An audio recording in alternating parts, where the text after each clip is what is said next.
to be honest, recently, let me just say these past 2 years, I'm very impressed. I'm not leaving the men behind, but to be honest, I'm very impressed with my fellow women because years back, people were like, women were not taking in charge. Let's say, okay, women were not participating. But recently, you can see a lot of women in different areas, in the media, in technology, and women also are writing. So I think it's high time for us to be motivated as a woman or as a youth in order to take part and take in charge as well. Interesting. And the most interesting part from all those Gambians we have currently writing is the fact that they do not shy away from exposing their skills and talent. But there is a question mark somewhere as to how many Gambians are willing to support these young writers. If they are writing books but they are not being empowered, we are not buying their books to read them, their ideas will go back to the drains of the gutters. And there is a need for us to at least make sure that these books that they are writing down, we empower them by buying this book, read their stories, and also empathize with them to achieve these desires as much as possible. Yes. So I think it's high time we start doing that because some people also don't believe in reading. You know, sometimes if you just do book launching, okay, let's say today we are launching the book of Harry. Okay, it's a great day. Okay, everybody last time person you just buy the book and you leave it there. You don't even bother to read to know what is in the book. So I believe that it's important also we read a lot because the more you read, the more you will be able to be a better writer. So next on the program guide, we're gonna have something very extraordinary. And if I said extraordinary, Simon, you know that, right? I definitely do. Okay. But before we call on the next person on the itinerary, I think I'm seeing important individuals amongst us that also need to be. And I think we have to take this opportunity to also welcome and also acknowledge the presence of all family members of Hariba who are here today to support this accomplishment. I've also been from the university who are also in our midst. I can see Mr. Karpa over there, at one time our psychology lecturer with Madam Kantara. I think also see Mr. Ebere Songway. I'm not sure if he's anywhere hiding. Okay, and Dr. Solomon as well. So you being here today is a sign that you are willing to empower your students at the university, which Harry is part of. And we're so much gratified to have you in our midst today. Thank you all for coming, and we look forward to having you in more of this kind of stuff. Let's have our next activity. All right. Okay. So next on the program guide, we're going to have something nice, as I said, and it's going to be poetry. So I know some of you like poetry because I do. I love poetry. In fact, I'm a poet. So, and the poem we're going to have today is going to be Juka Ba. So is Juka here? Juka Ba. Okay, can we have Juka on stage if Juka is with us? Karajeru said she's a poet. If Juka is not here, I'll put her on the spot. No, I'm not today. I'm just an MC. So I'm not doing poetry. Is Juka with us? All right. So if Juka is not here, we're not going to just invite the next person just like that because this guy is, like I said, a godfather in Gambian history. And then it's important sometimes we recognize the work that is being done by this kind of people. Those who spend their entire life trying to make this country greater. We have seen histories of them being able to, in most occasions, no media personnel and then their microphones. So this particular person, like I'm saying, if we talk about pan-Africanism, we talk about nationalism, if we talk about being patriotic as a Gambian, there are few you can call. And among those, the first two or three you're going to call, his name must pop up. And this is not because he is very extraordinary, but he dedicates his entire life, his entire young age and old age, to make sure that he advocates for the interests of this country. He has not been self-centered. He has not shown any level of being egocentric, but they have made sure that they spend their time trying to promote the agendas of Kwame Nkrumah. They've made sure that the cause of Martin Luther becomes a reality. They've made sure that the efforts of Nelson Mandela becomes a point of concern. And indeed, Khadija too, we take this honor to invite on stage. We take the honor to invite our own honorable, someone that inspires me a lot, you know. So we're gonna call on Honorable Sidia Jata. Honorable, you are welcome. The mic does not like.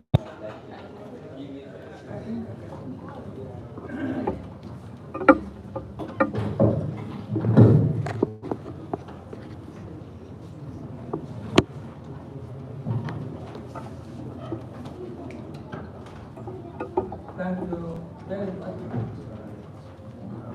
Thank you very much. And thank you for having given me the honor to take part in another celebration of creativity in the domain of literature.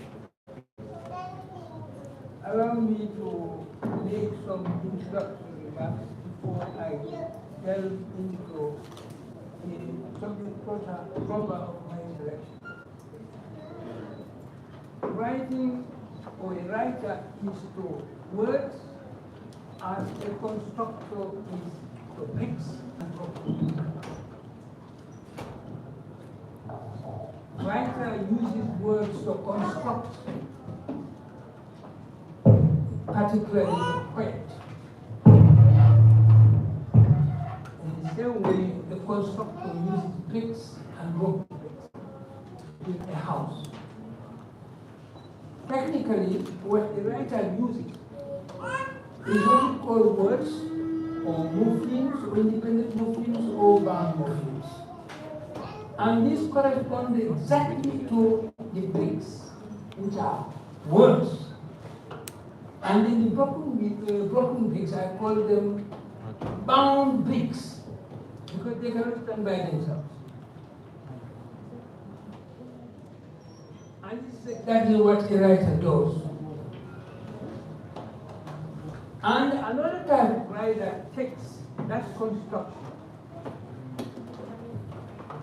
and dissects it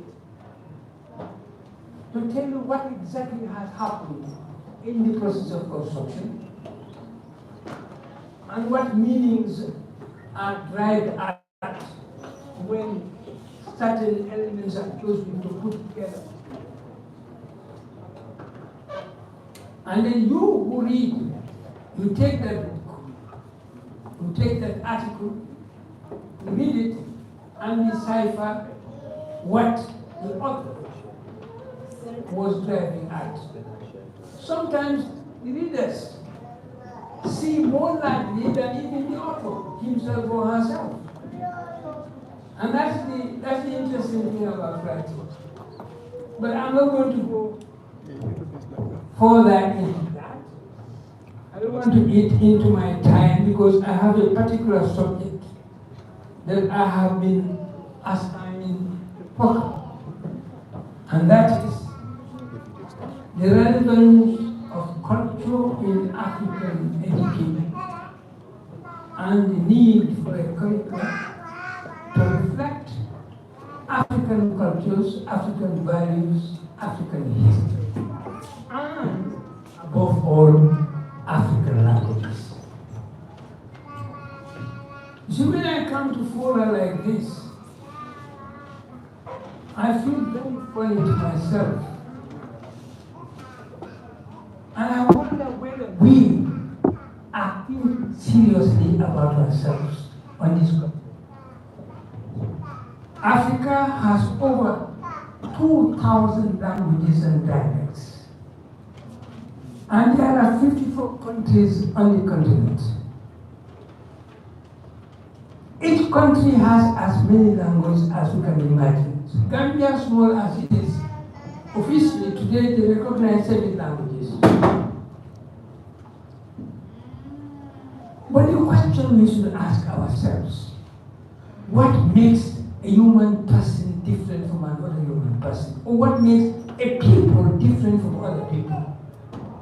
And if we on this continent don't ask this question, this fundamental question, and we celebrate every year that we are independent, that is not true. That is not true at all. How independent are we if we have around our necks a linguistic chain which is marring our progress in whatever we do? Because language is what makes you different from other people. And language is rooted in culture.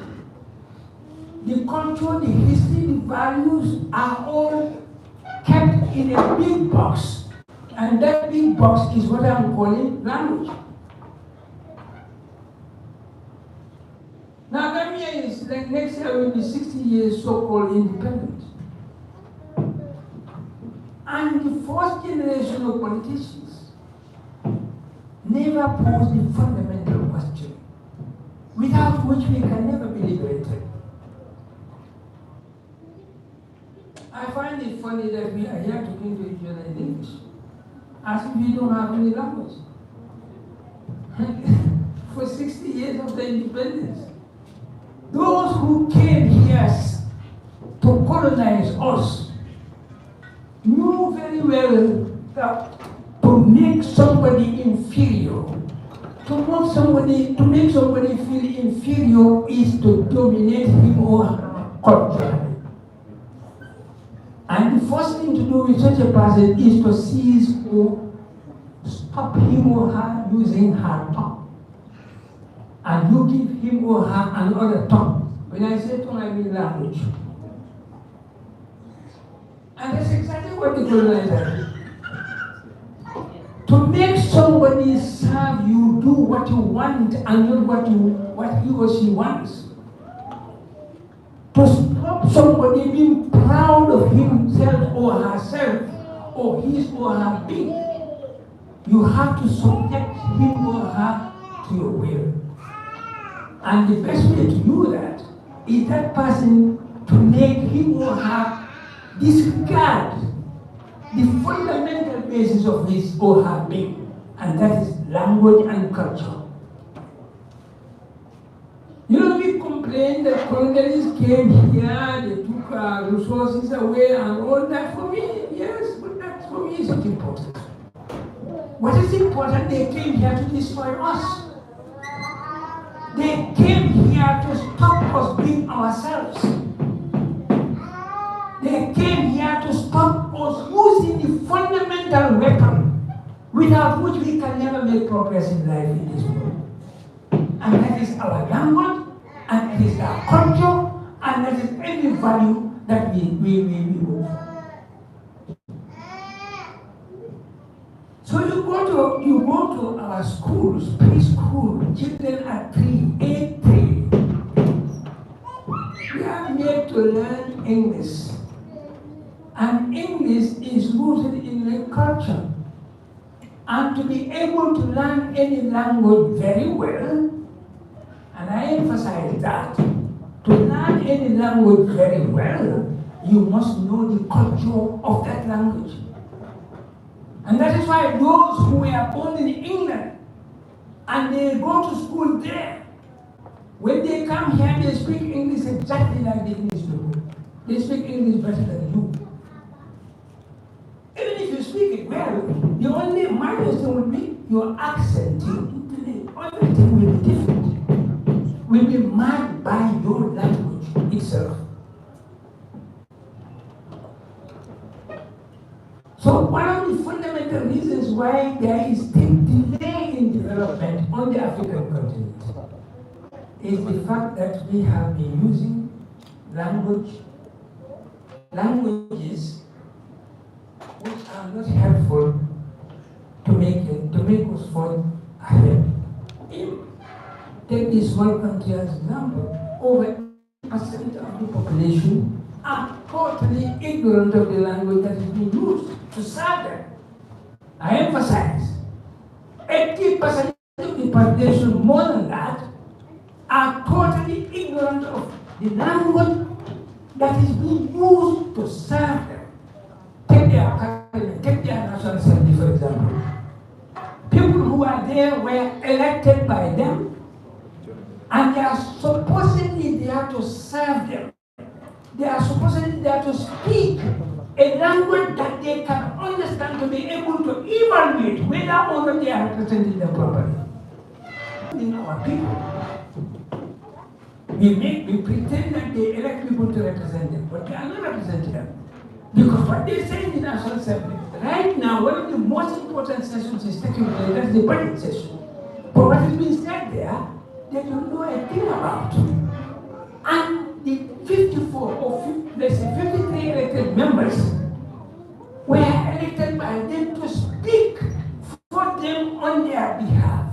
And the law says, if people empower you to do anything on their behalf, and you are not doing that accordingly, they have power to get rid of you.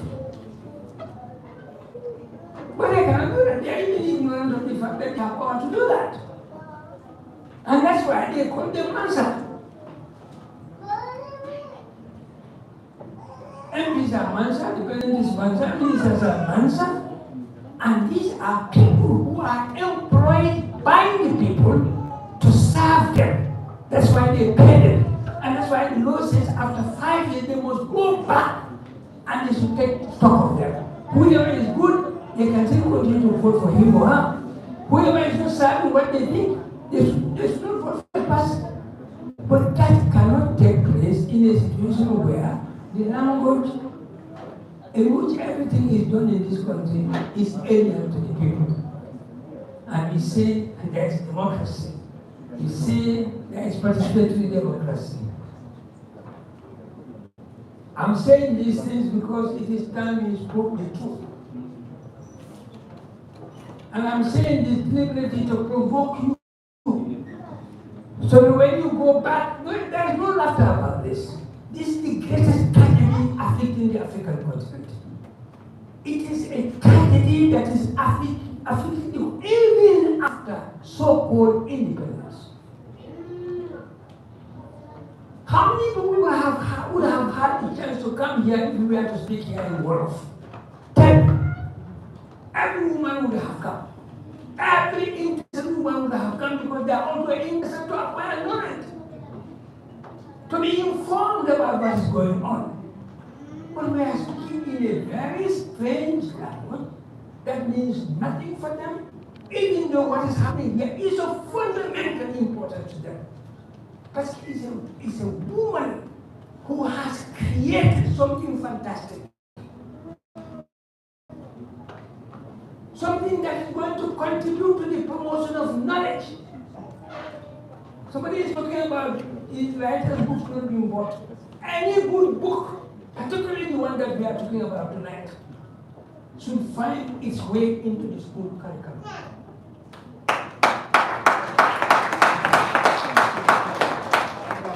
I recommend this book to be part and parcel of books to be used in our school system. Because I've read it more than once. I read some of the poems with tears. Because they spoke exactly, they speak exactly what should be spoken. I say congratulations to you. And I'm 100% sure that we are going to make scintillating progress in what we have tried to do. I've no doubt about that. So it is us who are going to read these books. Because, to be frank, there are two types of books.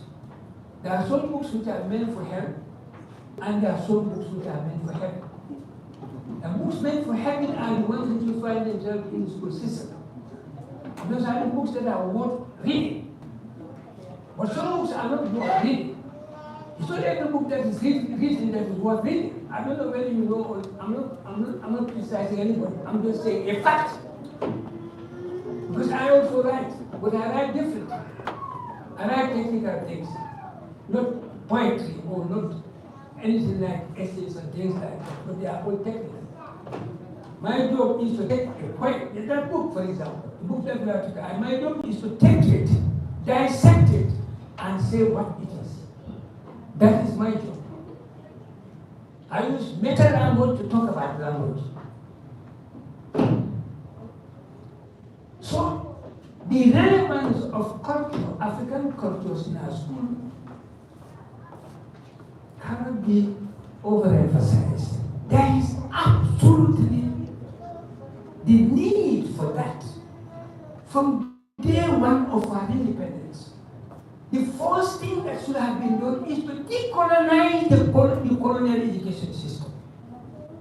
But the colonial system is still being reinforced to the detriment of the development of our own languages, with the exception of the efforts, extraordinary efforts made by her, Harry and others, who are making efforts to do something different. And that is why instead of taking a poetry book from another culture, even though this is written in English, but it's tinted with the culture of this country, because the person who has written it is rooted in another culture. And when she writes, whatever she writes is also tinted with that culture in a certain sense.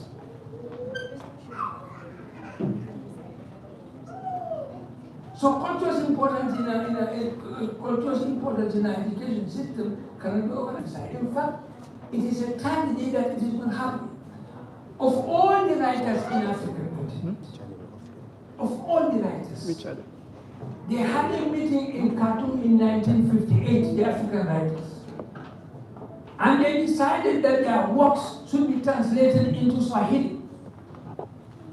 No one has done it. But the first president of the Republic of Tanzania, Julius Nyerere, took upon himself and took Shakespeare's book, Merchant of Venice, and translated it into Swahili. One of the writers on the court, the only one I know so far, I'm not saying he's the only one, but the one I know, who has decided to do away with English, and he is one of the most read writers in the world. Whichever book he writes is bought like a hotcake. That is Bugi Batoni.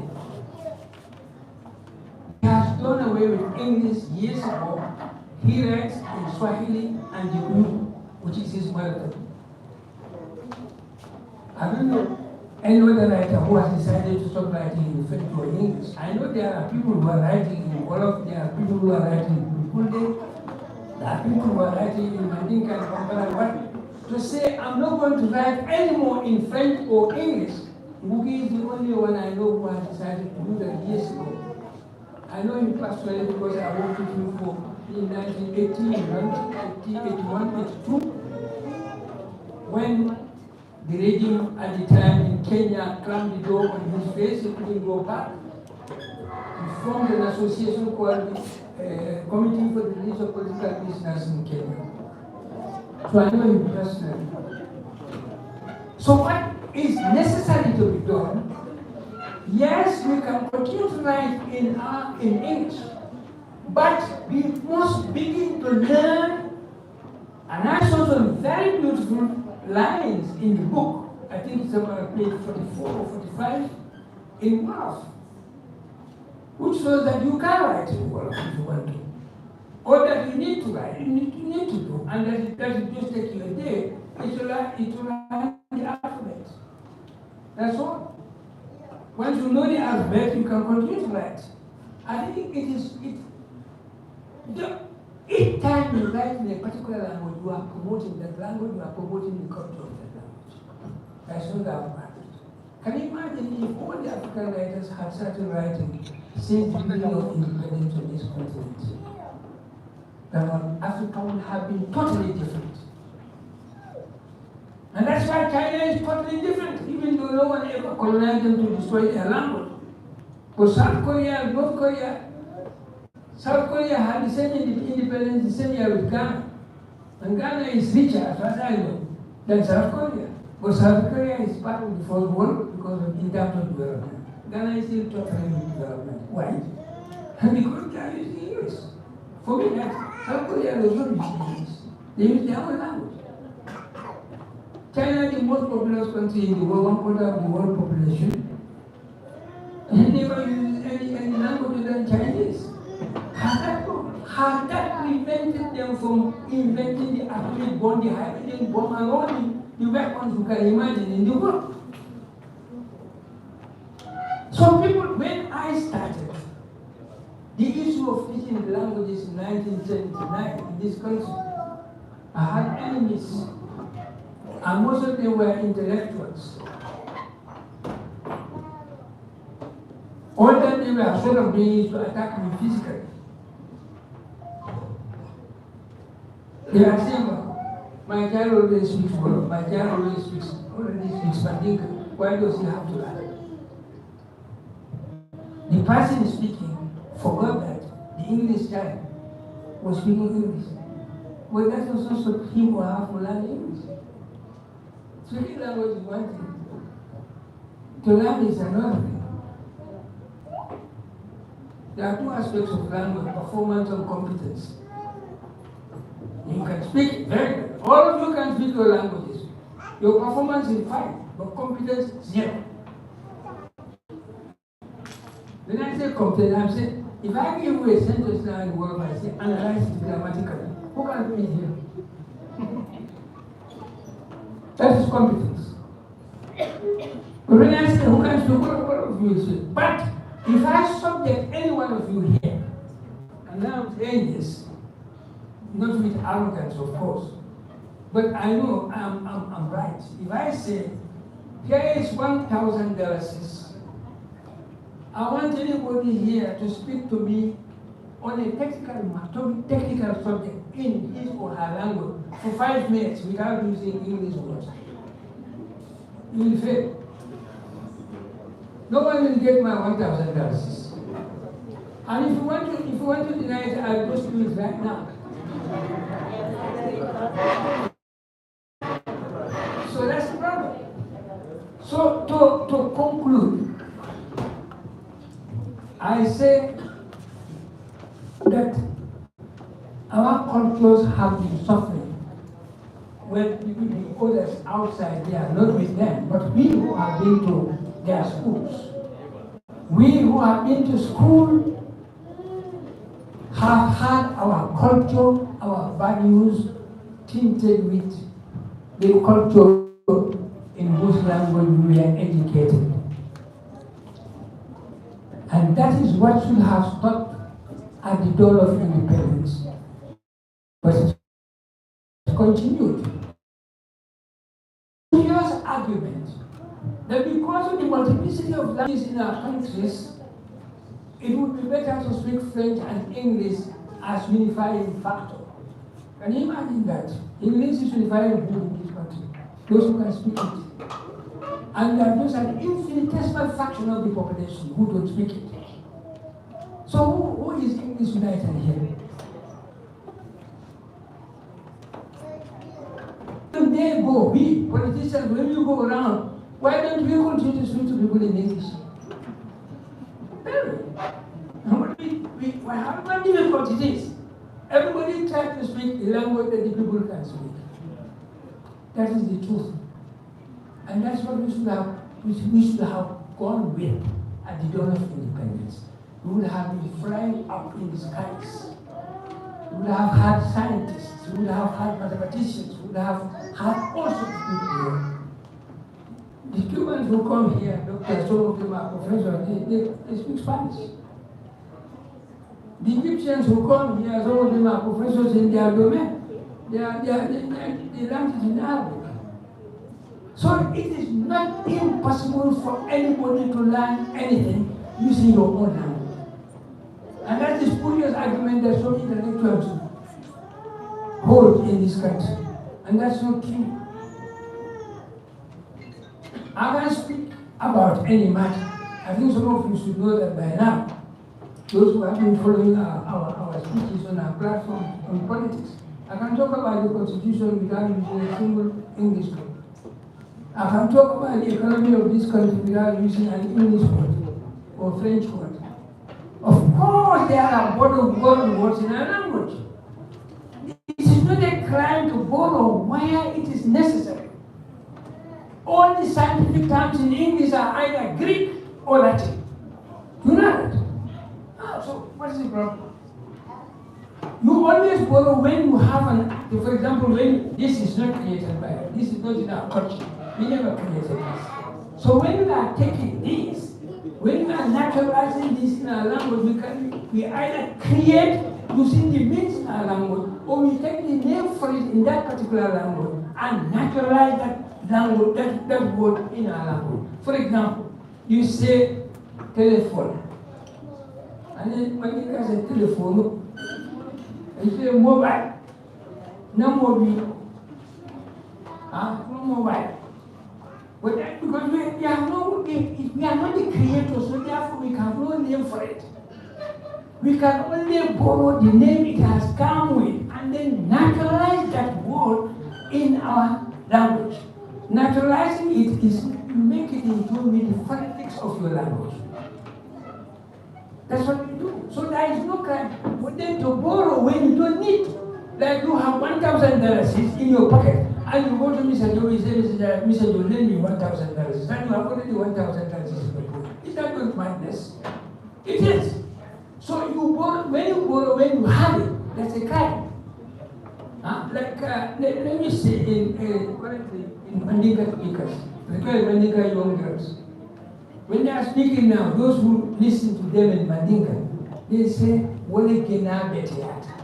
Gena. Mo Gena. That's more of construction. Wole Gena Betiat. You don't need Gena in Mandinka because it's already there. And putting it there makes it even logical. So that's the type of borrowing I'm talking about. So finally, your languages need to be learned, to be written, and for your information, a new language in policy has been formulated, adopted by the government. All that is waiting for is implementation. And what is the nature of that language policy? When it comes into practice, from easy, that is preschool, the child will learn everything in the mother tongue. From preschool to grade 3, everything the child learns will be in the mother tongue. When I say mother tongue, sometimes it's not true, it's not the mother tongue. Because if you take a child, like the Mandinka children in, how is it called? This near Krabaya, that area, how do you call it again? The area behind Crab Island. Tabakoro. Most Mandinka children, they are speaking Wolof and not Mandinka. So it is not, when you say mother tongue, it doesn't mean much. Wolof is not their mother tongue. Wolof, their mother tongue is Mandinka. But because of the linguistic environment, they all grow up and learn to speak Mandinka. I got there. I was teaching in Kapama school. I know. So they speak Mandinka. So what we say is the child's L1. L1 means the child's language 1, first language that the child speaks. And probably sometimes it is the same language in the community. So in other words, when the policy is being implemented, when you are teaching Gambian languages in Banjul, Wolof is the one that is going to be taught because it is the dominant language. But when you go to a place like Gambisaka and all those places like URL, the only place you can teach Sarhole is URL. Because that's the only place Sarhole is spoken, apart from 1 or 2 scattered villages in Jaras. So that's going to be the policy. We are prepared because it's a big preparation. You need to train teachers. You need to produce books from ECD level up to grade 3 in every subject area. So that's a huge task. So some progress is being made. So I encourage writers like Harry to think of that also, because in the final analysis, in the not too distant future, Gambian languages are going to be the languages of our education.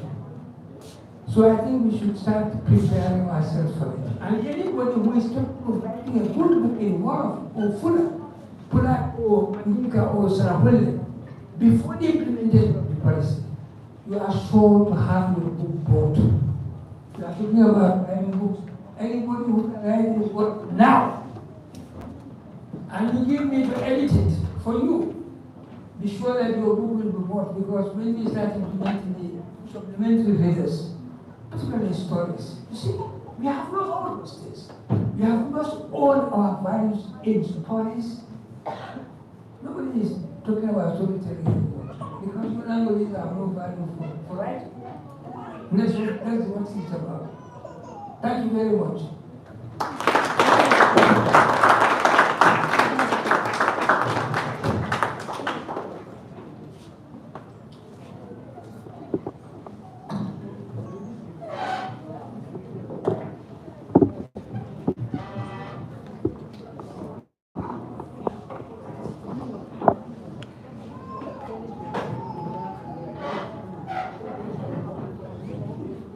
Hello. Thank you so much, Honorable Celia.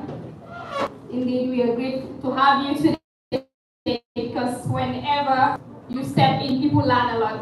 Whenever you speak, people get inspired. And today I am very, very inspired and we've learned a lot, indeed. There was a time I went to PDYS. So I met my mentor, Halifa Salah. So he told me that, so if I am not available, Honorable Celia can step in and give you a mentorship.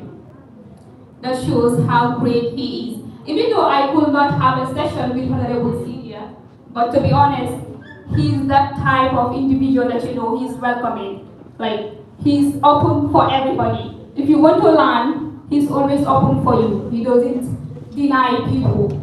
Okay. So thank you so much, Honorable Celia. We've learned a lot from this. And indeed, he talked about something very, very important about culture. And we know how important culture is. It's just that it's so unfortunate. So many people, if you say culture, they think culture is just about, okay, singing and dancing. But from this speech, I believe you all learn culture is beyond that. Mr. Kamara at UTG, he said that there was a time he was like, you guys, you are ICT students. I know you don't like culture. So technology and culture, which one is more important? He was asking us that question.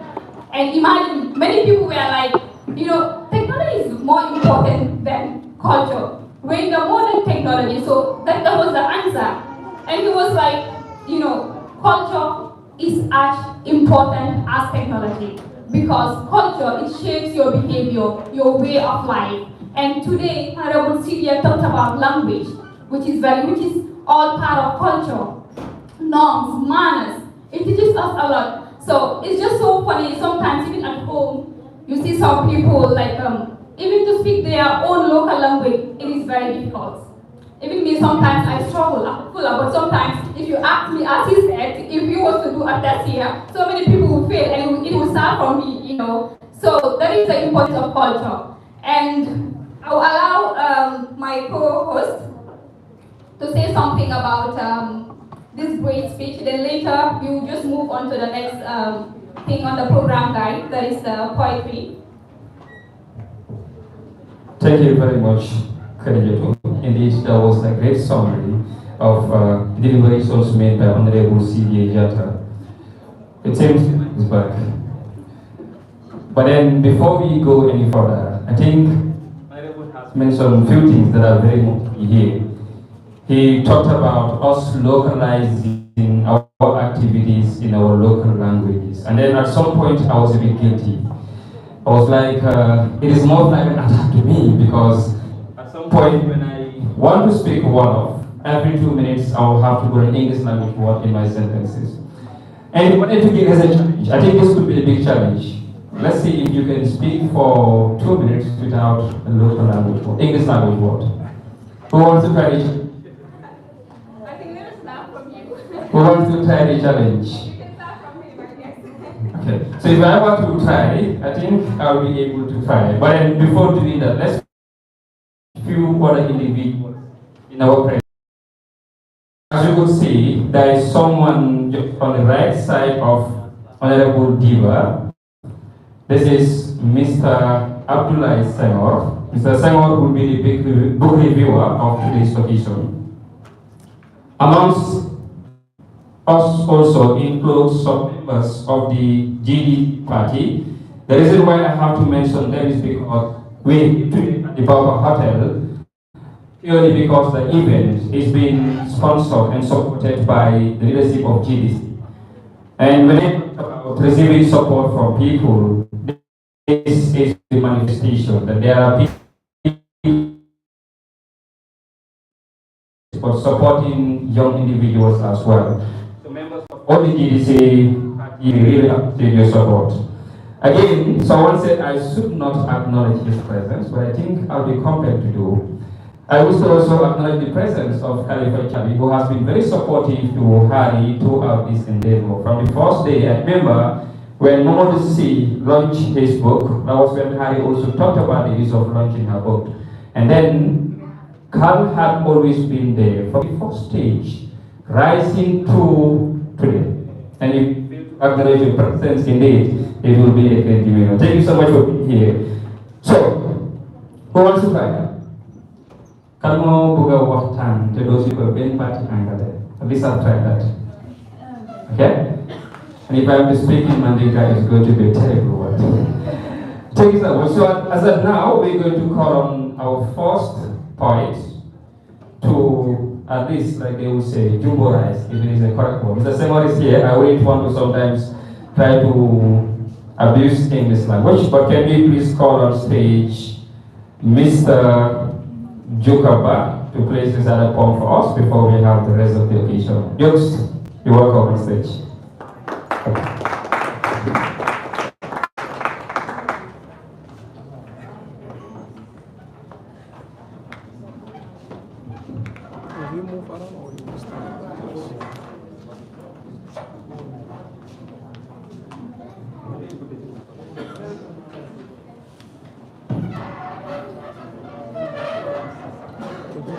Assalamualaikum. Greetings to you all here. There's a little bit change of plan, I must confess. But I hope it goes well. Because this was not the initial piece to give though. I hope it goes well. This piece is a piece of empowerment for both young and the The name Gur meaning man in Wolof and Guru Scrambler in Sub Guru meaning the hustle. See, be a man that easy, but embark on the journey of hustling because you are expected to be hustling like a real hustler. Then stand firm and work for your niche and not always be a beggar. See, your health and strength are means to fight your future, so make it brighter. That's your advice, so be stronger than ever. Kon takat sendika guru dikam turi kursi guru bae. Lo tek di tegi lo no di mutaga buntah katale ni luwa jod yom mutaho yeb yom ko modi yom bale wal kom nam patam dah lum yom be si memla no ne tahu yom ala bae wa ne moda tan katilam muktulam bale ko hon bulu ne ke hikna si ko nyol bane takale wudi ko ko japte na modu ko lo ga ta karo ele gurguru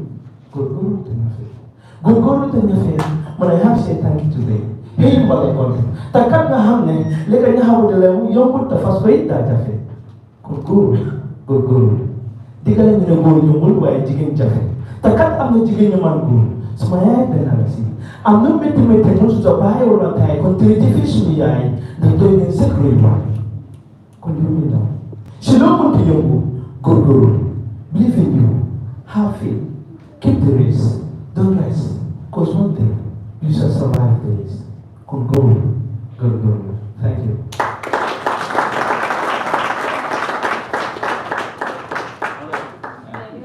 Okay, fine. I thank you. That is specially dedicated to Honorable Sile Jada. Just to tell him the spoken word poets in this country are really doing so well when it comes to in our own indigenous language. I don't call it local language. I call it indigenous language. So we get this for hope. See, life is hope. I draw gallons to overcome struggle in life. Look into my eyes and tell me I will die, then I will tell you it's a lie. Because all that I feel is internal self for my life. But in my heart is down to dust. Struggling to breathe like my inner self is about to commit suicide. For it's too much to let it outside. For whom is going to sit with me aside. Listen to my pains and see the foresight. Because everything I do is wasted. Everything I do is wasted. Sometimes I feel like to draw myself beside the soul and spend 1,000 nights. Even if it just may be the tides. I don't mind. I don't mind. After listening to the growth of the waves, feel the warm breeze that feel the existing world inside. With million goals that move it down till sunset. Plan here for longer days. Reflect on the goals that I set for myself. Inspire myself and find an inner self that only room is to call me suicide. And think this standard to let go everything in the brain life. Which is never late. It's never late to wake up and realize, why am I alive? Why am I on bed? And what can I do for myself? So I've got to believe the word for living in order to restore the velocity. That life is optimism. Witness it built from the mind is a strong blessing that can be wasted. I need to take a step soonest in order to recover the lost time. Work for good and ready to face the test. Cause it's life, I need to sweat for my best. Cause the bird will die waiting for food in his nest. This is a strong promise that I keep to my neck. I know it's hard, but I won't let go for now. Cause the food that bite my soul so cheap to let go. So I won't let go. I won't let go. See, life is an open test and limited resources to cover your smiles. So create your own roof before you get lost in the end of life. Be wise when you can inflate you to let go. But never stand by you till you grow. And when you make it, they will be forced to into your home. When you make it, they will be forced to into your home. So got the difference now. Because it's never late to know. It's never late to know. The very test of a cake that you bake for yourself. Because only then you realize. Only then you will realize what satisfaction really means. Thank you.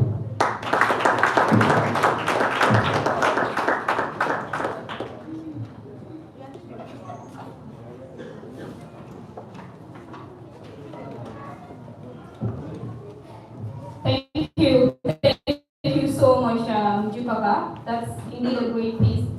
Even though we could not win Jata's challenge, but indeed, Juka has reflected in his poetry, so thank you so much. And we're moving on to the next thing we have on the item right here, and it's going to be another great piece by a great individual as well, Aisha Saho. Is Aisha here?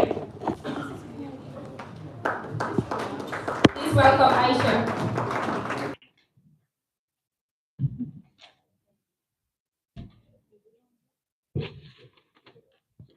Good afternoon, everyone. First of all, I would love to say that I'm very excited to be here. And to be specific, I am so happy to see some of my lecturers here from the University of the Gambia. I'm really glad. Okay, I have a piece. It's titled The Crying Mother, and it goes like this. I'm in a box, trapped, with no light rays reaching me. I can't find a way to escape from my miseries. Neither do I have a choice to back down or back out. I am the queen from the palace of diamonds and gold, with the light of hope and the beams of the smiles of what I am. I am the African being, born with a silver spoon in my mouth but still poor. So poor like a hungry church mice, walking the streets looking for food but hardly get by. I do not have the answers to these questions. What was done to my forefathers? Were they illiterate enough to regain our precious resources? Was it our colonial masters? Was it our political leaders? Or was it our enslaved minds? The answers are obvious but yet censored. The answers are clear but they yet censored. The Atlantic slave trade came and emptied my chambers, imprisoned my young able men to work on their plantation. They took away my strength, leaving me with nothing to happily stand by. But as we move from this triangle, our hands tied with no escape plans, we worry for ourselves, not knowing that our children will suffer a greater form of slavery, the slavery of the mind, the most powerful weapon, the weapon which controls that powerful, that it can control that structure between our two jaws, that tongue. Is this education system we are so proud of as calm? They teach their children livelihood and survival in this competitive world at a very young age, while we learn to draw cockroaches and other lizards at second high school. So pathetic. But I am Mama Africa. I bear the trials. I bear the suffocation, the loss of oxygen which is trapping me and leading me to shock. But my children have torn into pieces. My milk has no impact on them. The cultures are gone, the tongue is gone, the heart corrupted, the minds enslaved like never before. What can I say? I am the one that gives birth to looters, corrupt minds, and thieves. What can I say? And this is why I am the seed where looting, stealing, and corruption lives today, bringing up children that have no clear mindsets to make a positive change. But as your mother, this is all I know.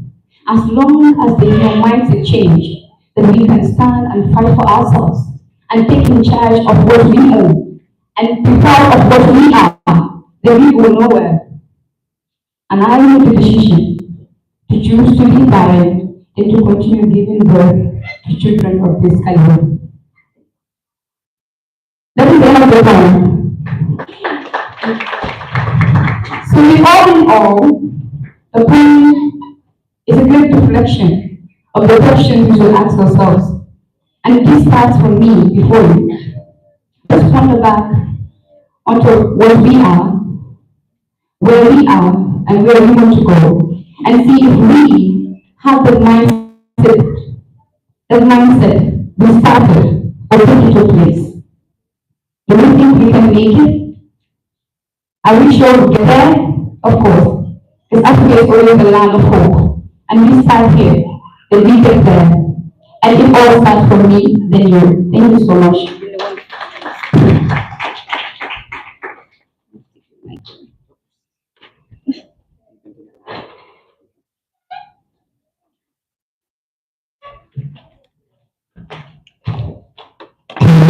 Applause to Aisa for that really performance. Next time we will get food for you. If you get we can get water. But if you give one applause to Aisa for that performance. Like that. When I saw this kid sitting over there, I think it reminded me while the CEO was talking. He talked about using English language in our school systems to teach us. And I remember this old song that we were sing while we were in school. And the first song we can sing about. We can sing this. But I always want to sing this song. I just want to confirm if you can still sing it or not.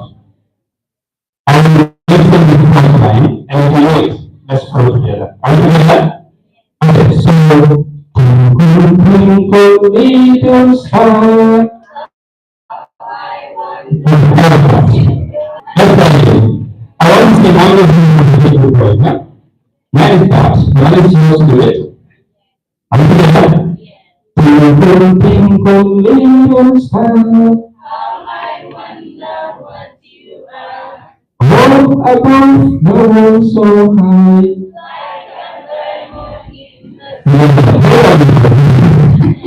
Like a diamond in the sky. So the now is going to most important phase of pronunciation. It's a lunch on the book. And lunch in the book requires a lot of sleepless nights, sacrifices, of course, things you have to prepare for not being able to accomplish certain things. And this book we see here today was corresponding from a limited land, the voice of Mother Africa, is the voice of Africa speaking. It is Africa speaking to us in different areas. Yesterday before I went home, I had to separate up at least a copy to go through the book. And I think the first part, before speaking itself, before we do the part for us, I just want you to look at the title. And there are a few lines I want to remember before we start this book review. So it's unfortunate to know that. I read this part and I have to read it. I have to read it. And I asked myself, are we really in Africa? It is actually unfortunate more. What could I do at some point to only celebrate it from where it is today? And where I just said, strong enough to lead on our right seas, and make words with wisdom yet she refuses to express it. She possesses worldly riches yet bears on a daily basis. The last line, yet bears on a daily basis. I don't remember how many times we have been looking for grants and loans from other countries. The members are indebted to other countries out there. And then I think Ireland has done a great work to speak for us. So ladies and gentlemen, in this line we will invite on stage the reviewer of this book. But before that, I come from home. She was placed, brought up in the most disciplined way, taught values and morals that teaches her to be who she is today. And it is going to be unfair if I fail to inform you that amongst us is that burning, daring, beloved, charismatic, and cheerful mother of Harry, Yara Kumbajan was also in our presence. Thank you very much.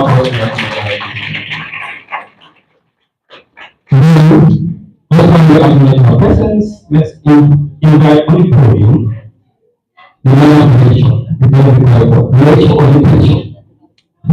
Okay. So I said literature or nation. Okay. Let me invite the man of literature. Okay, ladies and gentlemen, welcome on stage Mr. Abdullah, an English language lecturer at the UTG.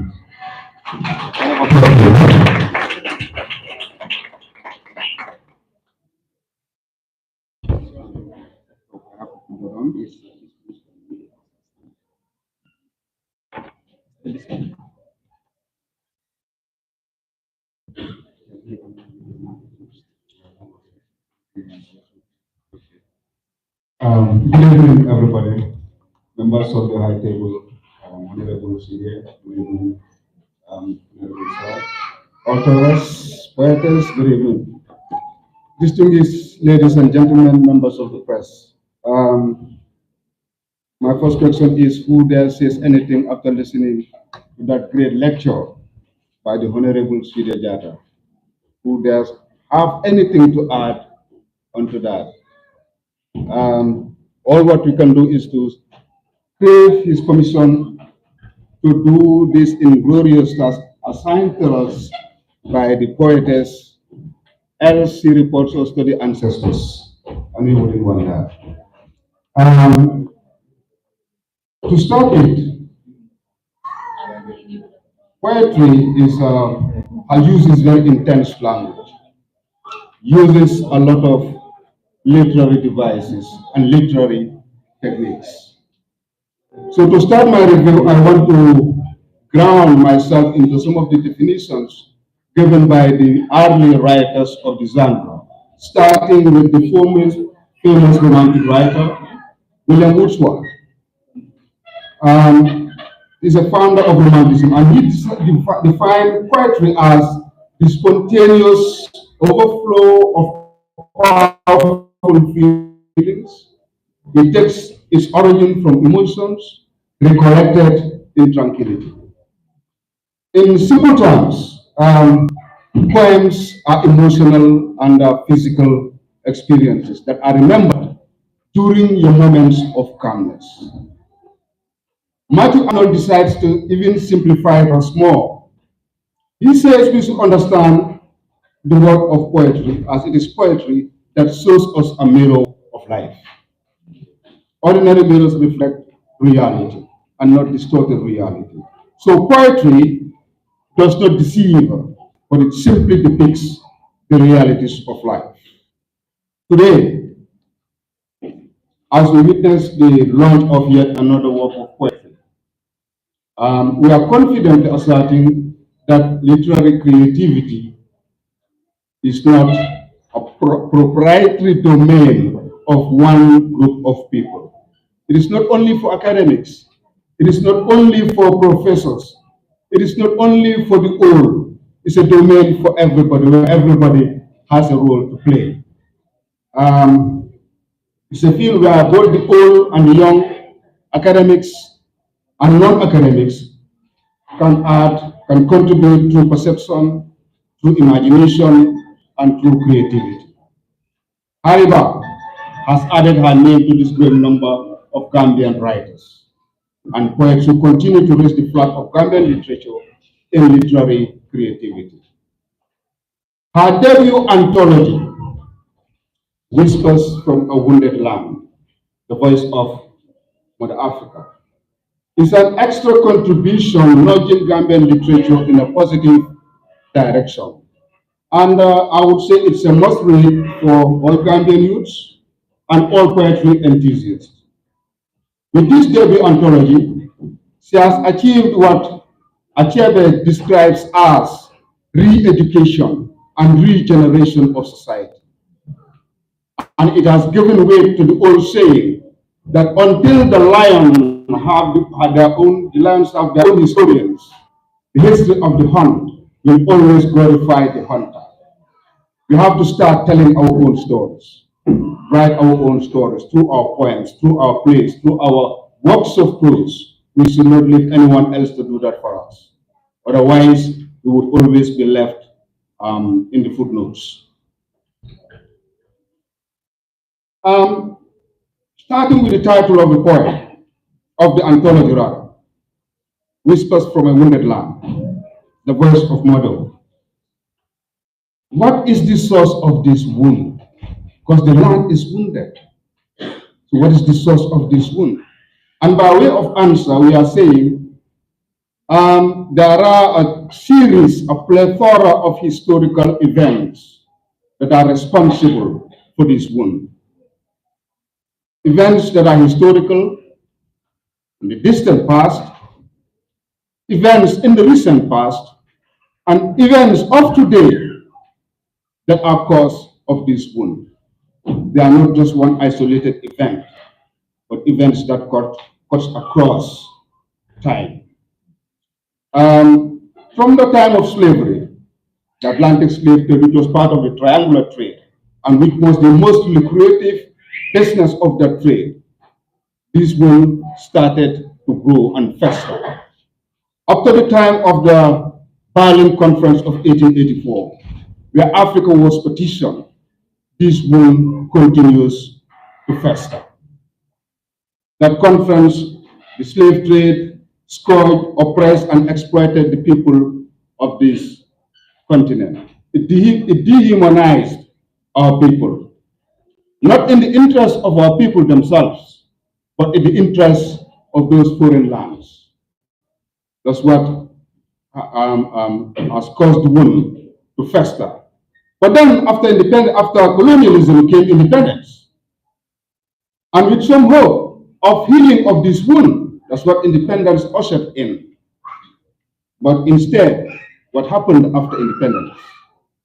Perpetual misrule, abuse on the continent, made this wound even to fester more. This festering wound, referred to in the title of the work, caused so much pain and suffering to the land and its people. And that silence with this wound is no longer an option. And the whispers from the wounded land must be heard. The words of this wounded land must be heard. And it is the poets, the novelists, and the storytellers who must amplify those whispers. And Harry has done just that in her anthology, Whispers from a Wounded Land. She has amplified the voice of those whispers from Africa. There are 86 poems in the anthology. It weaves through using various speakers, personas, between the distant past, the recent history, the present, and the future of Africa. 86, we are not going to analyze each and every one of them, otherwise we'll be here till tomorrow probably. So what have we done? We have selected a few of these poems as points of anchor for the purpose of this review. And we are starting with one of the poems, When We Were Caged. When We Were Caged. This is so because when we were caged, reading that poem leads me to two different interpretations, all of which are evidenced in the poem itself. The two different interpretations refer to different time factors. The time of slavery, which was about 200 years ago, and the time just about 7-8 years ago. very different time factors. That's the first simplistic interpretation is reference to the days of slavery. It gives that vivid visual imagery of our forefathers being put in cages and shipped across the ocean to a foreign land where they are denied all forms of freedom.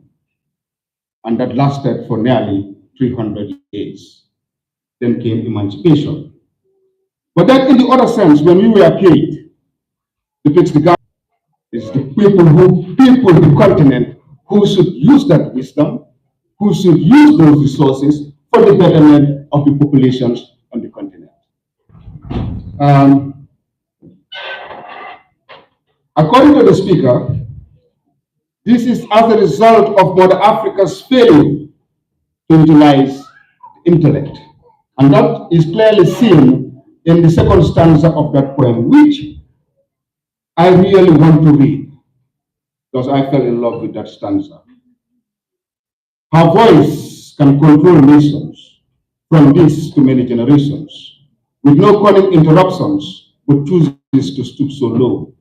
Not because of her humility, nor is it her love for humanity, but because she sold her mind to slavery, which dilutes her beauty and bravery. This is what the people of Africa have done to the African continent, thereby perpetuating this vicious cycle of poverty, vicious cycle of suffering. And the persona, the speaker in that poem, ends by advocating for the place of our children to be heard. In other words, assigning this generation and the next a task not to follow in the footsteps of their forebears, to make things better, to make life better for the people on this continent. This litany of lamentation continues into another poem, Mother Africa. The poem itself, an apostrophe, there is a speaker addressing a continent which is not a living thing. The poet or the speaker calls for an overall, a total system change, a transformation that would lead Africa out of this darkness to a better thing for its people. At this stage, I refer to the poet as being eclectic, in the sense that from one salient topic to another, her poems create a connection between different issues affecting the African continent, captivating the reader across various topics directly related to her society. In the African woman, she celebrates motherhood as a woman and salutes mothers as the canopy of protection. She salutes mothers as being an umbrella of love, as being gracious, and being always available to give support to their children. And in the poem, If I Die and Death, she crosses the realms of the living and joins the realms of the metaphysical poems. In both poems, the purpose of life, the purpose of our mortality on this earth are depicted, and attention is also given to the afterlife and how one must prepare for that afterlife. This is very apt as a religious society. In the poems I Don't Know, and in the poem Poetry, and in the poem The Beauty of Nature, the poetess follows in the footsteps of the romantic writers. She extols the beauty of love. She extols the beauty of nature. And in both poems establishes a relationship between both love and nature that we cannot ignore if we are to live happy lives on this planet. As we draw to a conclusion in this review, we are saying that from the first to the last poem in the anthology, the themes and style flow with the rhythm akin to the drumbeat that characterizes African culture. So she did not ignore culture in her writings, with a voice that speaks from the depths of the continent's soul. And the language in some of these poems is domesticated language. In other words, you will find in some of these poems words borrowed from the local language. In other words, writing in English, but indigenizing it by infusing it with words from the local language, giving it a local tint and a flavor, and thereby giving it even more contextual value. Going back to what Chinua Achebe said about writers, he says that it is the responsibility of writers to help society regain belief in itself and put away the complexes of the years of denigration, and self-abasement. So writers have a very important role in making society believe in themselves, believe in their ability to take charge of their own future and chart a different future forward. This statement expostulates the paramount importance authors and their works play in the process of enlightening people and awakening their self-consciousness for a much needed and thorough decolonization process. Achebe further states in the same essay that the writer, so if you are a writer here today, you cannot excuse from the task of the re-education and regeneration that must be done. We must re-educate our people. We must regenerate the idea of self-confidence. We must do away with that mindset that believes that it's only out of the continent that we can succeed. That's a mindset we have to do away with. So we say bravo to authors like Harry, Poetic, and we say she's following in the footsteps of the founding fathers of African poetry. And she has given us poetry enthusiasts a worthy anthology that we need to read, an anthology that deserves to be on any shelf in any of our libraries, whether it's a home library, whether it's a school library, or a community library. This anthology needs to be on the shelves of those libraries. On a final note, I used one of Harry's poems to give Harry herself a message. The poem she entitles My Only Crime, where the issue of laziness deters those with a message to pass from writing. Laziness will not stop you from writing. If you have a message that can benefit society, write it. So I'm telling Harry, whether it's a word or a phrase that you write, whether it's a sentence or a line that you write, whether it's a paragraph or a stanza that you write, you must keep writing, because every one of them is progress. Whenever you write, you have left something for generations to read.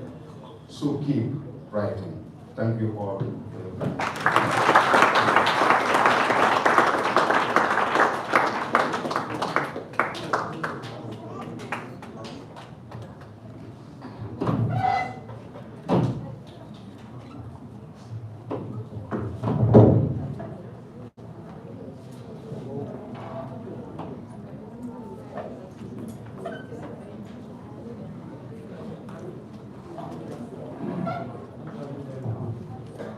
Thank you so much, Mr. Abdoulaye Senghor. And just like Mr. Abdoulaye Senghor mentioned, we are very happy today, and we must congratulate Harry for the great job she has done and she's still doing. So we should be inspired today, we should be inspired to read, we should be inspired to write, and we should be inspired to publish as well.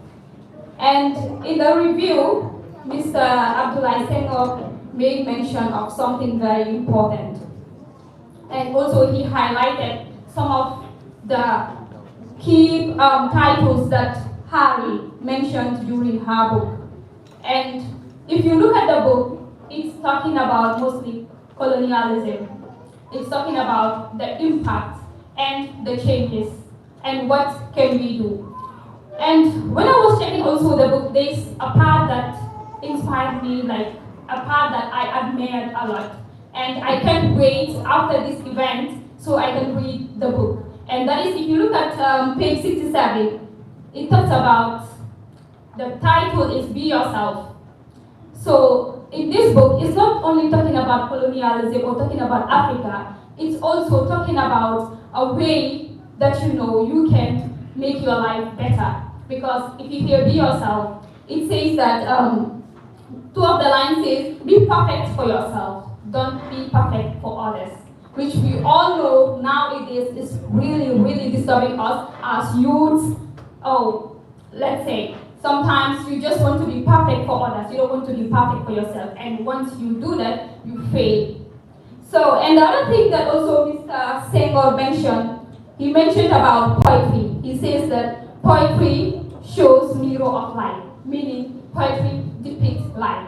So it doesn't matter whether you are educated, you went to school, or you graduated, you have to write poetry. You can write poetry, I mean, because if you reflect before Islam, let's say during the Jahiliyyah period, poetry has existed way before the coming of Islam even. They were writing. There was nothing like proper education like how we are right now, but there was, people were writing poetry. So on that note, thank you so much, Mr. Abdullah Senghor, for this great review. And let's give Hari a round of applause because she is great.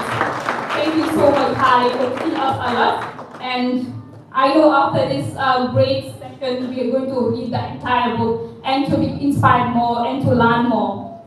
So on that note, next on the program guide is another great, we're talking about poetry, we're talking about reading and writing. So we're gonna have someone that's gonna give us something very interesting, something very spicy. You know, I'm not saying the event, but something very spicy when it comes to poetry. And Al-Amin Cham, sorry, is Al-Amin here?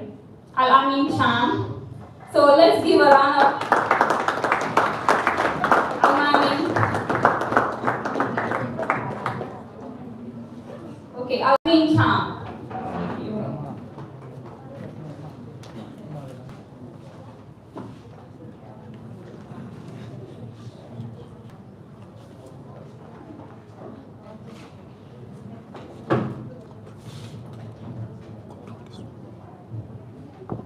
Assalamu alaikum warahmatullah. I go by Al-Amin Davas, and before that, I'm sorry. I'm supposed to acknowledge the presence of these honorable members on the high table and all that are present around. So I'll be reciting a piece entitled, I don't know exactly. I will try. Okay. Let's say, because I'm an Islamic-based poet, so I will recite a piece entitled, do you want the Ummah or Akhi Farouk? Which one? The Ummah or Akhi Farouk? Huh? Which one? Both. That would be hard. Okay. So, let's start with Akhi Farouk, right? So when I say Akhi Farouk, it's simple to understand, and the brother that does differentiations, okay? Yes, someone who differentiates between truth and falsehood is called Farouk in the Arabic language, okay? So, Akhi Farouk, please, and it goes like this. I do differentiation, so they call me Farouk. The bravery in me is clearly ma'ruf. I follow Deen al-Islam because it is the truth. On it with no doubt, it's my eternal root. I openly call towards it with no doubt. I'm straightforward in it with no roundabouts. And Islam my choice. Nothing else to think about. La ilaha illallah is what I say aloud. I stand with my people in defense of my deen. The truth is no, is it not what you have seen, taking the false instead, cause of a human being in a world of deception, full of mujrimeen. I wish to give a charity of everyday smiles, but the evil going on have traveled for miles. Now the order of the day is to take up their dial, even everyday reminders. Is it enough for a while?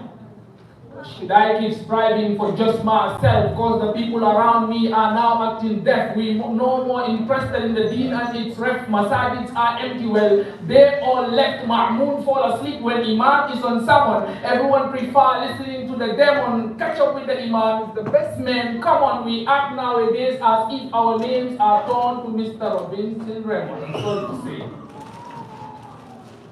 I wish to give a hug when I see you act on the deen, and I hope to give a whack when you are found deep in sin. Death knows not whether you are Keba or Dindin, even if you are the wealthiest. One day you'll be straight in. So do you think about that moment that we say goodbye to you, Mr. Man in dismay, erasing your name till we meet again that day that Allah will be the only one to say, Limanil Mulkul Yawm, whose the kingdom is there, not a single of us will seem to make a hay, and He, Allah, will respond to his question and say, Lillahi al-Wahidul Qahhar, it's Allah, the one, the most powerful. It's Yawmul Qiyamah, when every creation stands tall, no clothes, no nothing, just naked in front of our Lord. The Son commanded to descend close to your skull, Nafsi, Nafsi.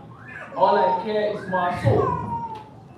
Our prayers, good deeds, and the sins are forwarded. Your mouth is sealed, body parts get you rated. I touched it, I worked there, I did it, you get reported. It will not take too long for your case to be sorted.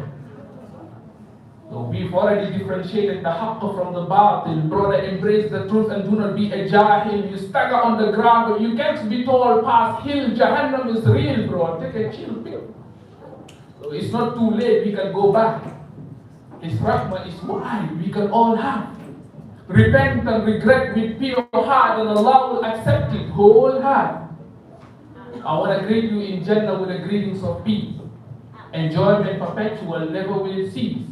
The milk, the honey, sweet pies, or dunya cheese. I pray before the arrival of Malakul Maut that you freeze. Freeze and ponder of all your evil deeds. Rip from your heart the greed and conceit. Strike in Allah's cause like Khalid bin Walid, and be ready for the day that all proceedings will proceed. Thank you so much. So I would like to stop here, inshallah, and there are so many things to be done for the day, and just shukran, jazakumullahu khairan, barakallahu feekum, assalamu alaikum.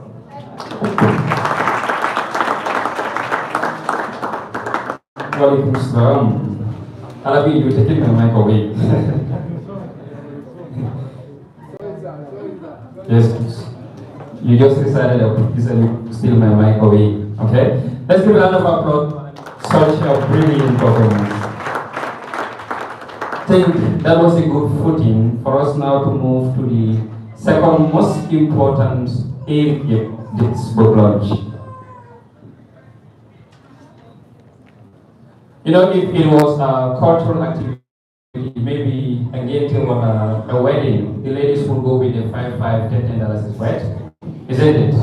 Okay. I just hope you came with this time around with 200s and 100s, because I don't want to see $5, $10. We have copies of this book right out there, and before I leave, I'm going to sell all the books. So make sure you start looking for your wallets before we start the activity. So before we move any further, I just want to acknowledge that brilliant review done by Mr. Abdullah Senghor. Perhaps if you understand literature and you listen to him speak, you see the substance in whatever he does. When I was doing the study of literature at the university, I'm not sure whether he knew I was then in his class. Then it was during the COVID-19 time, if I'm not mistaken. But anytime he talks, when he speaks literature, you just feel like he is that sort of Shakespeare we have in the Gambia. And Mr. Samuel, we do acknowledge your great work in trying to promote Gambian literature and the great work you do in empowering students at the university as well. Thank you so much. Let's give a Now we just going to have the book launch. I just want to first have the book launch officially, so I can now do my marketing strategies. So I want to call on the representative of Honorable Mama Kande, that is Honorable Mamadou ABS, to launch the book for us, and from there we do the rest of the activities.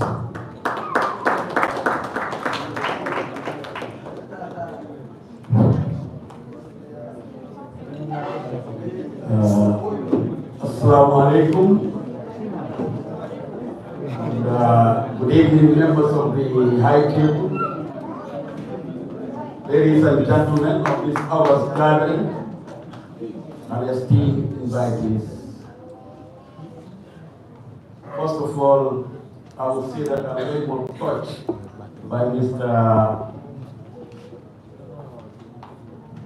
the last speaker who talked of Yom Al-Qiyamah. trying to interpret the way we gather in front of the Almighty God. It is very solemn and touching. I crown you for that. Anyway. I wouldn't be doing justice to this August gathering if I don't recognize the presence of Mr. Abdoulaye Jallo, our Foreign Affairs Secretary, and Mr. Modu Pateba, who is our party president, who were very instrumental in saying to it that Hariba's book is finally published, because it was all at the time when Hariba came to our office and found this gentleman, our Foreign Affairs Secretary, Mr. Abdoulaye Jallo, and talked to him about launching a book which has not already been published. And he went all over discussing with members of the technical team, and then finally to our party leader, Honorable Mama Kande, who asked us to take it up and ensure that it's a reality. So that's why I say I wouldn't be doing justice if I don't recognize their presence here. And then secondly, I think Honorable Sile Jata has brought a lot of knowledge to this gathering. But it is unfortunate that our forefathers who led us to independence, the Edward Francis Small and others, the Jahupas, the Javaras, were all known as the British boys. When you have several and others in the Francophone area who were, sort of also bounded by French language, and we, here in the Gambia, we were bounded by the English language. So we struggled. In fact, if you don't go to university or college and learn the English way of doing things, you are not to be considered in any form of employment. So it is not our fault. But I'm glad that since then, since time immemorial, Syria Jata have been clamoring this in the National Assembly to ensure that we have our national languages to be taught into schools and even into parliamentary proceedings, which is happening in Senegal now.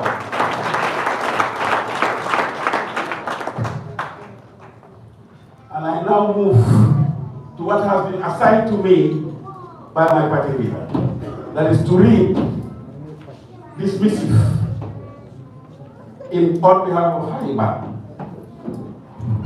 Ladies and gentlemen, esteemed guests and dear friends, it is both an honor and a privilege to stand before you today at the launch of a remarkable work, Whispers from a Wounded Land. The voice of modern Africa, offered by the talented Hariba. We gather here not just to celebrate a book, but to embrace a powerful narrative that echoes the resilience, pain, and beauty of a continent rich in history and politics. Now, acknowledging the author and her work, Hariba has woven together a tapestry of stories that resonate deeply with the heart of Africa. Though her words we are invited to listen to the whispers of those who have suffered, those who have triumphed, and those who continue to fight for a brighter future. Her ability to capture the essence of the African experience is truly commendable.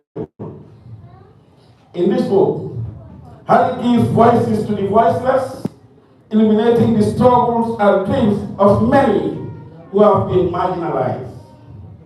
Now we come to the significance of the title. The title of this book, Whispers from a Wounded Land, speaks to the deep scars that history has left on our continent. It reminds us that Africa is not merely a land of hardship, but a place of profound stories waiting to be told. The whispers signify the subtle yet powerful narratives that often go unheard in the cacophony of global discourse. They remind us that every struggle carries within it the seed of hope, and every wound tells a story of resilience. Now, the role of literature in advocacy. Literature has always played a pivotal role in shaping societies and advocating for change. In today's world, where misinformation and stereotypes abound, now Harris' book stands as a beacon of truth and understanding.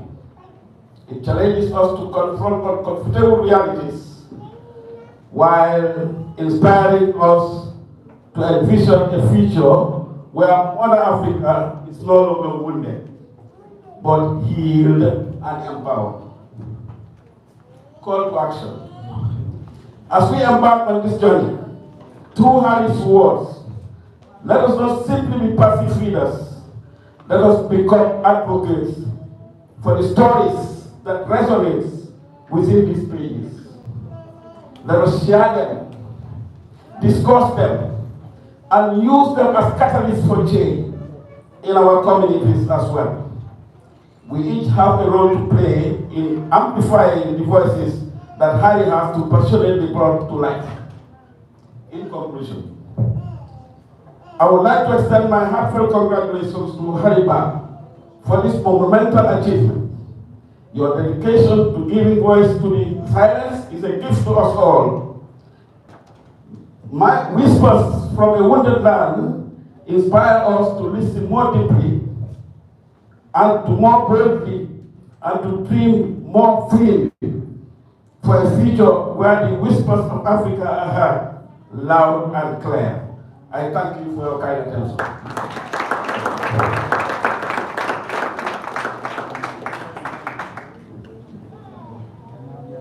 Now, as I am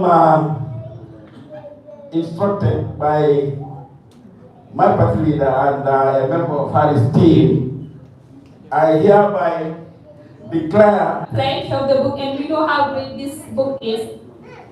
It has great substance. So let's start with the pledge. I know some of you did not come with your dollars or your pounds or euros. So if you want to write on a piece of note your pledge, it's we are open for that as well. So you can write your pledge, then we can read it.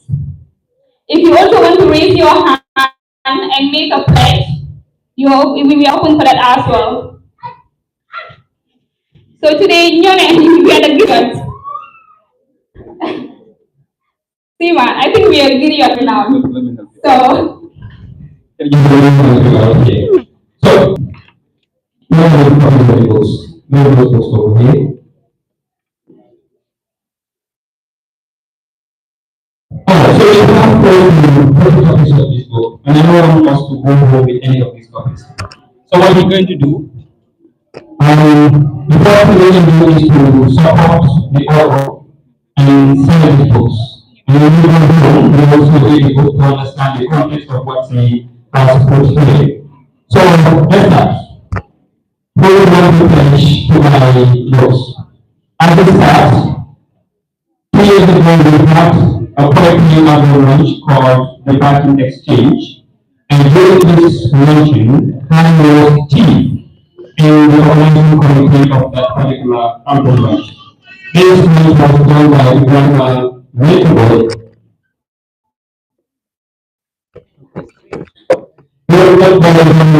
And we used to call him Harry as Mama TDE. I guess you know that is one time. So because of Harry's support to that quest, she has been on the front line in making sure that this event went successful. The government employee is pledging by force and support of this particular activity.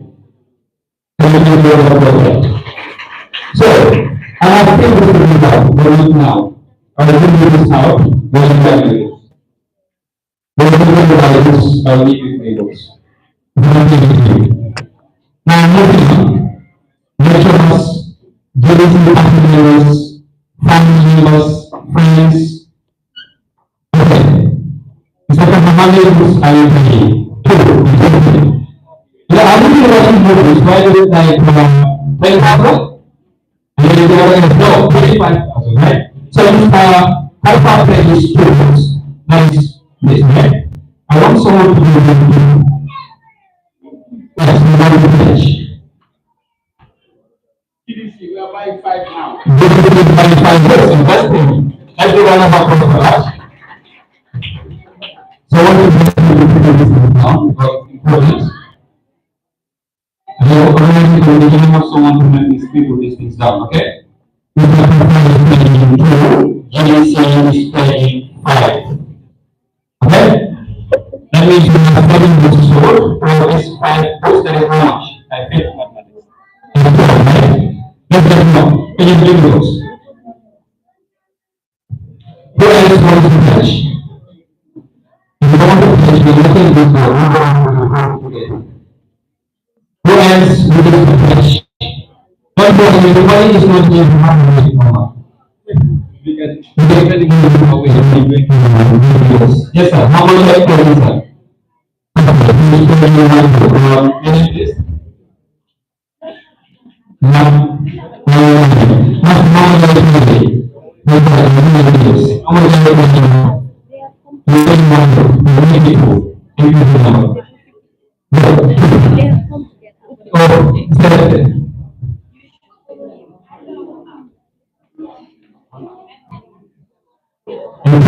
So the provider is buying one book at a cost of $500. It's not like the cost of the book. I think I'm not going to Yes. You're paying the books. What's your name? And you're still fine. And you're going to yes. How much are you paying?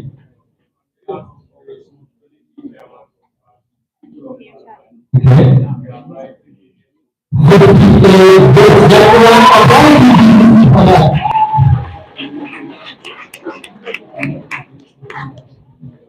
On behalf of the BDC the BDC chairman of House Management, right? There will be 58 votes. And we don't have to manage it, we don't have any vote for this year. And we will be taking copies for today and we will be bringing this year. 58 copies.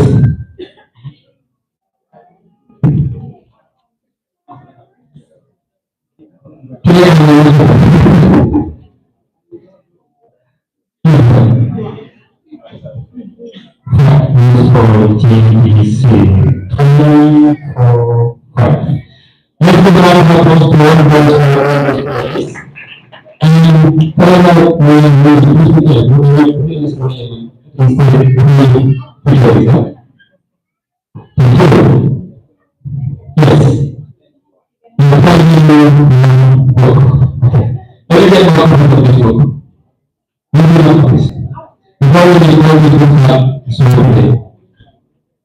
Yes, we did ask, but we don't know like after this. You're playing more. Yeah, very good.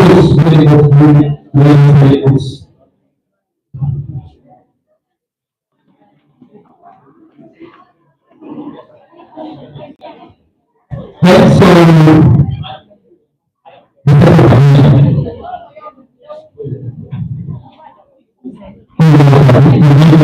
right? I give you a book. Oh, is a way is there.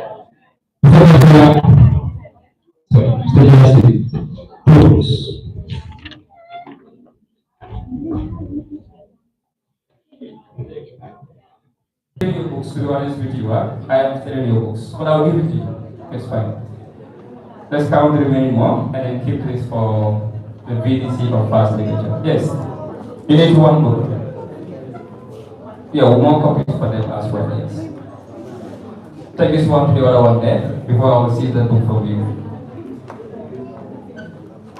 This down there. Anyone else who wants to pledge? I'm not bringing Harry here if these books are not sold. To be honest with you, you can say I am a tyrant. It's fine. Okay.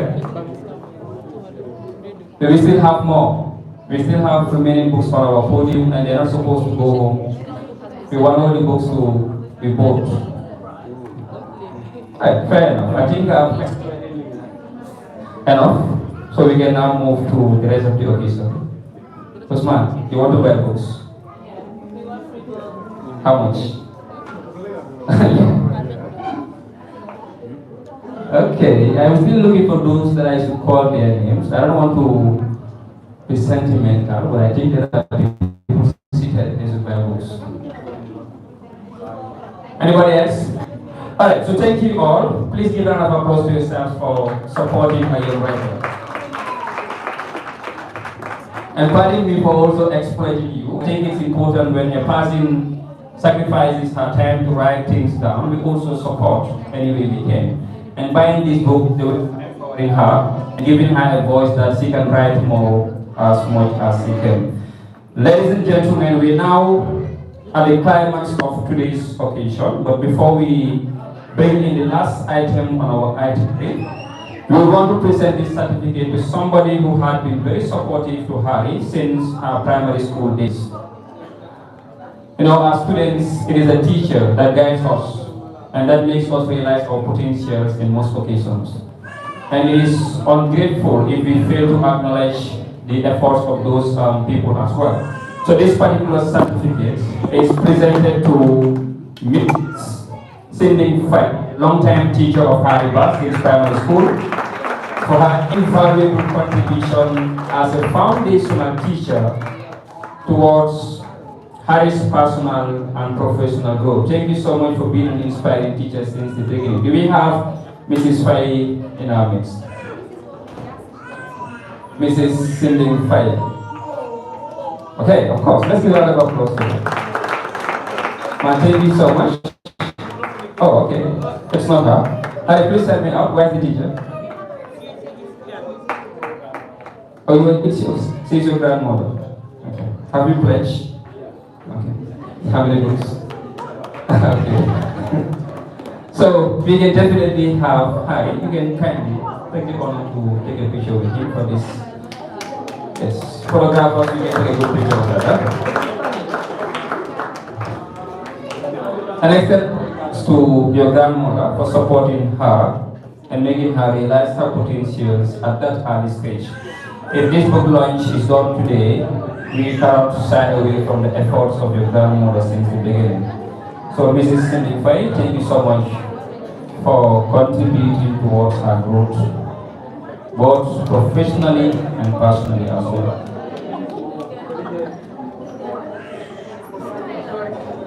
So as of now, I'm not sure if you're taking videos. Okay. You can now stop smiling and take your seat. Ladies and gentlemen, we are now to the tail end of today's book launch. Whispers from a Wounded Land, the voice of Mother Africa, authored by Harry Bach, a development studies major at the School of Arts and Sciences, and of course, a poetess and a lover of literature as well. I also had the privilege of working with Harry at the level of our TUMA, that is the Ultimate Mentorship Association, where she served as our Deputy Programs Officer. And I'm inspired by her dedication to empowering young leaders and trying to create more to serve this country as well. So it is in this slide that we want to thank you for your service, Harry. And we take the honor now to welcome you on stage for a closing remark of this festive occasion. Let's round of applause to her. Don't cry. I know sometimes it cries today. Now, before I read her speech, I just want to ask her one thing. Harry said she decided to fall in love. I'm looking for the poem. Where is it? Page what? Can you tell me page what? She said she decided to fall in love. Okay, good.